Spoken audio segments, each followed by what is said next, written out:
Welcome back. What we're talking about today is this concussion issue has taken a turn. We've had some lectures here about the concussion litigation against the NFL, about the concussion litigation against the NHL, about the concussion litigation against the NCAA. You've heard a symposium about concussions. It is as hot button a topic in sports law and sports business as there is. And on Tuesday of this week, or we actually find out, or Monday night of this week, we find out what I think is a watershed moment in the concussion sports issue here. Chris Borland, a second-year linebacker with the 49ers, has announced to ESPN's Outside the Lines that he is retiring.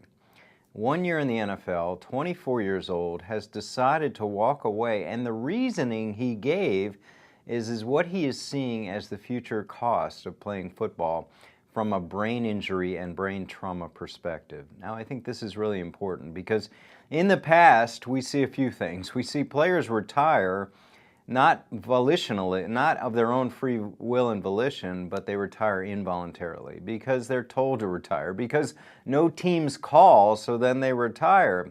They've reached the end of the road, no one wants to hire them, and they quote-unquote retire. More likely, or more accurately, they are quote-unquote retired by the NFL or by other sports. Now, in recent weeks, we've seen a few players walk away. Patrick Willis of the 49ers, Jason Worilds of the Steelers, Jake Locker of the Titans, all younger than 30 years old, which is in itself remarkable. But all those players had at least 4 years of experience. Here we have Borland, 1 year of experience. He says that he's been thinking about it for a while. He got dinged in training camp. He thought about it then. He wrote a letter to his parents during the season, and here he is in March of 2015, 1 year after being drafted, less than 1 year after being drafted out of Wisconsin, deciding to walk away. I think there's natural overreaction here on both sides. Some people saying it means nothing, some people saying it means the death of football. Neither is, of course, the case. What's happening here, though, is I think the increased concussion awareness is taking another level. You have a player that has researched it and found out the risk is not worth the reward.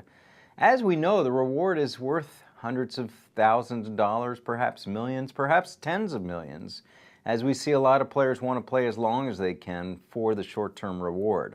And that short-term reward is contract, is fame, is glory, however long it takes. People try to hold on to it.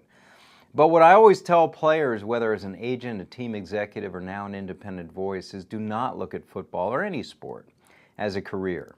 It's not a career. It is a head start on a career. Even the best of the best, they are done by age 32, 33.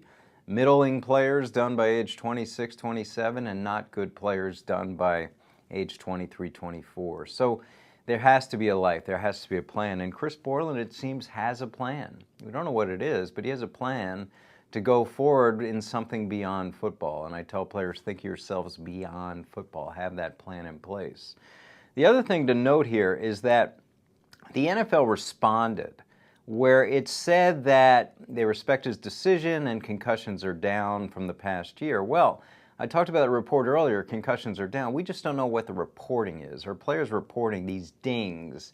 Like you saw Julian Edelman in the Super Bowl. That was not a concussion. That was not a reported concussion. And the reporting does not include training camp concussions, which Borland talked about as one of the reasons for his retirement when he had to go through that in training camp. Maybe the legacy is that players think more about not quote-unquote playing through.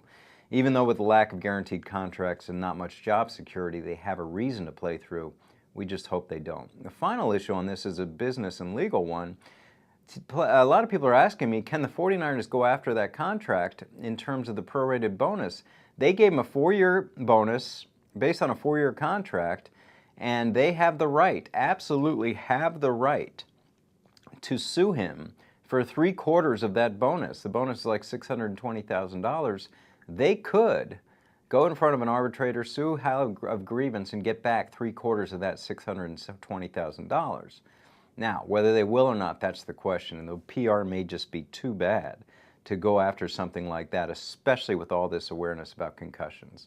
Be interesting to see if this results in any kind of change of contracts or teams worrying about players just walking away because they don't go after bonuses like that. This is a really interesting case. We're going to follow it more closely, but I wanted to give you my thoughts on what I think a watershed moment in the study of concussions and concussion law, history, and business. I'm Andrew Brandt. I'll be back next week.